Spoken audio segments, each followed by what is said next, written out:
Coucou mes bébés, j'espère que vous allez bien.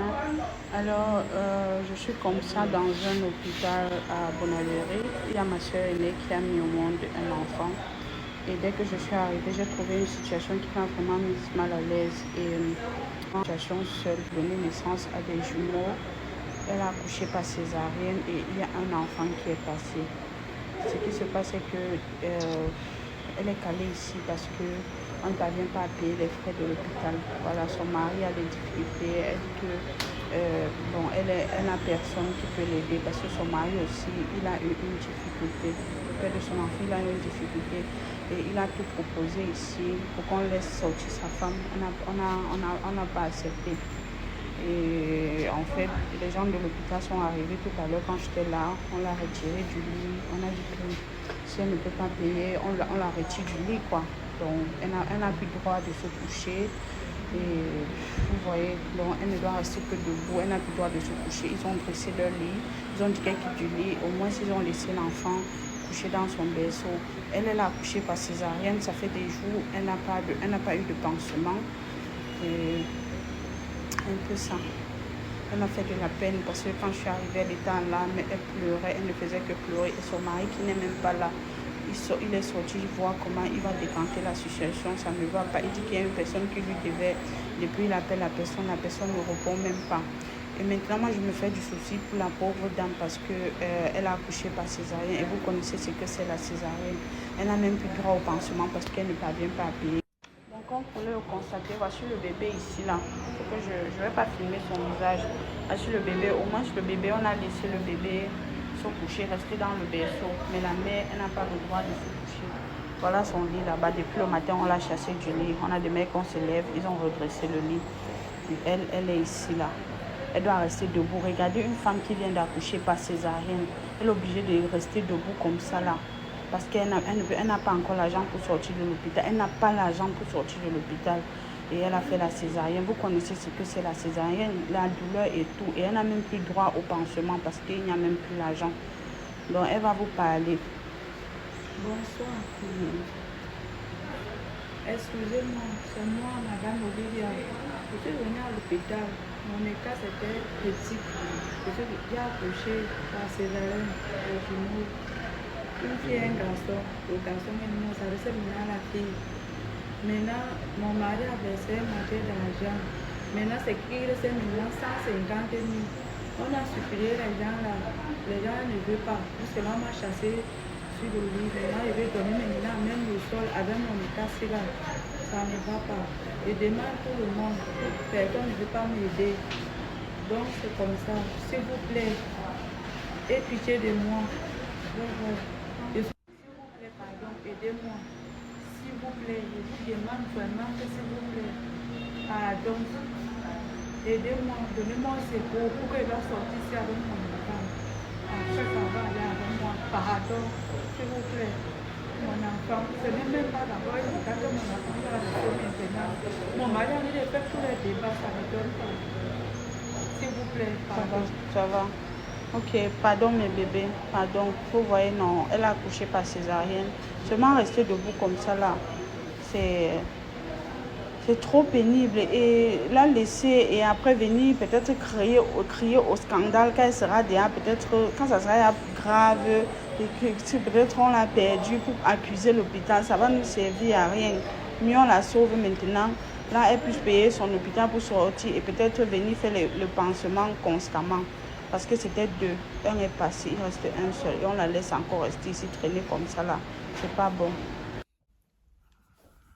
Bonjour les enfants, c'est papa. C'est papa. Mon mur est un asile psychiatrique à ciel ouvert et ma salle d'attente est toujours bondée. Bienvenue à la clinique. La première chose que je peux dire, c'est que Alassane Nikichoe, au Cameroun, merci de faire l'appel à la solidarité globale. Mais vous ne pouvez pas continuer de cacher le nom de cet hôpital. Pourquoi on n'a pas le nom de cet hôpital? Pour qu'on sache au moins que dans cet endroit-là, au Cameroun, là, tel pays, tel hôpital de tel nom, si vous n'avez pas l'argent, le million, ne partez pas accoucher là-bas. Qu'on comprenne d'abord que c'est un hôpital, que si tu n'as pas l'argent, tu ne pars pas là-bas. Parce que c'est eux qui vont te mettre. Donc je crois que la première chose importante, c'est de pouvoir identifier. Si vous voulez qu'on aide quelqu'un, il faut apprendre à être honnête, même dans votre déclaration. Parce que cet hôpital ne peut pas être qu'on ne connaît pas là où c'est. Qu'on ne connaît pas là où c'est. Un hôpital qui est capable de mettre une maman qui vient d'accoucher par césarienne debout pour la sanctionner de ne pas avoir l'argent pour payer.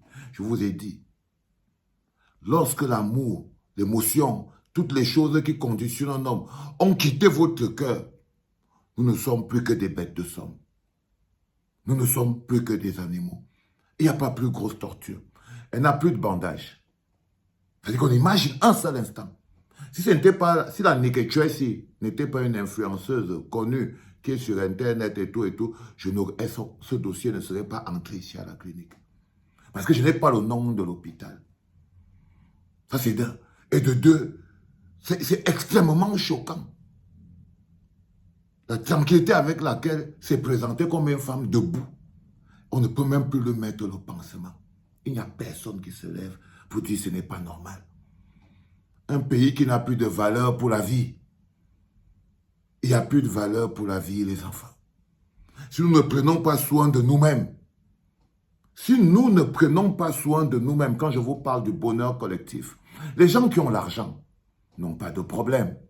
Ils ne se sentent pas concernés par ça. Le bonheur collectif, c'est pour les petites gens qui peuvent aller à l'hôpital et ils se font soigner. C'est-à-dire que quand on travaille tous pour le bonheur collectif, c'est de pouvoir avoir des hôpitaux où même si tu es pauvre, on te soigne d'abord et on t'envoie chez toi. Elle est enfermée dans l'hôpital. Elle ne peut pas sortir. Elle ne peut pas sortir. Elle est séquestrée. Il faut qu'elle paye pour sortir de là. On lui demande 1 150 000. C'est quel type de césarienne qui coûte 1 150 000? Le père même, il est dehors en train de courir. Il est dehors en train de courir. Mais il voit bien que le père est en train de courir dehors. Mais il garde quand même la femme. Mais ce qui m'étonne, c'est que même la jeune fille que tu as dit que non, il faut l'aider maintenant pour pas que s'il lui arrive quelque chose, on commence à incriminer l'hôpital. Est-ce que ce que l'hôpital fait là est bien? Même s'il ne lui arrivait rien, est-ce que c'est normal ce que l'hôpital fait? La valeur de la vie, les enfants. Un père comme moi. C'est-à-dire que quand on dit que papa, voilà 2 enfants, un est passé, l'autre est là. Mon cœur est déchiré en 1000 morceaux. Mon cœur est déchiré en 1000 morceaux. Totalement. Je ne sais pas quoi penser. Si j'ai le 1 million là, j'aurais donné ça, mais je ne peux vous donner que 300 000. Parce que c'est tout ce qui me reste quand je regarde autour et tout ici là. On va faire comment? Même le PayPal en haut est vide. Mais on va trouver un moyen pour aller passer, pour donner à Nekechoué. Nekechoué, la clinique va se débrouiller pour trouver 300 000. Mais c'est 1 150 000. Allez sur la page de la fille qu'on appelle Nekechoué là. Vous allez aller compléter ça. Parce que je ne peux donner que ces 300 000 là. 1 150 000. Même je suis tellement triste de ne pas pouvoir payer tout ça. Et m'assurer qu'elle est rentrée à la maison. Parce que quand tu donnes même 300 000 comme ça, qu'est-ce qui te prouve qu'après rentre, ce n'est pas possible. Il faut régler ça. Il faut régler. Je ne sais pas quelle est la valeur. On va commencer à creuser maintenant. Et on va essayer de se battre pour que... Parce que là, on est samedi. Là, on est samedi. Demain, c'est dimanche. Le temps qu'on mette sur pied les mécanismes pour que l'argent arrive encore là-bas à l'hôpital, pendant ce temps, elle dort debout dans l'hôpital. Est-ce qu'il n'y a pas les gens au Cameroun? Non. Est-ce que maman Chantambia, la mère des orphelins, maman Chantambia, voilà une fille là-bas. Le temps que papa fasse quelque chose ici, là, ce n'est même pas suffisant, on ne peut pas. Papa Pombia. Papa Pombia. Papa Manaouda Manachi. Gousouane, quelle honte. Quelle honte. Yo, bon mon Dieu, il est très. Yo, Donman. Les gars, il faut cotiser. Je suis désolé, on n'a pas le choix. Ok? Bon monsieur, il est très Donman, effort de guerre. Il faut cotiser. Ok? Lundi, on doit régler quelque chose. Pour l'amour, pour le pays. Je suis désolé. Allez, mettez les mains dans les cartes bleues. Et papa.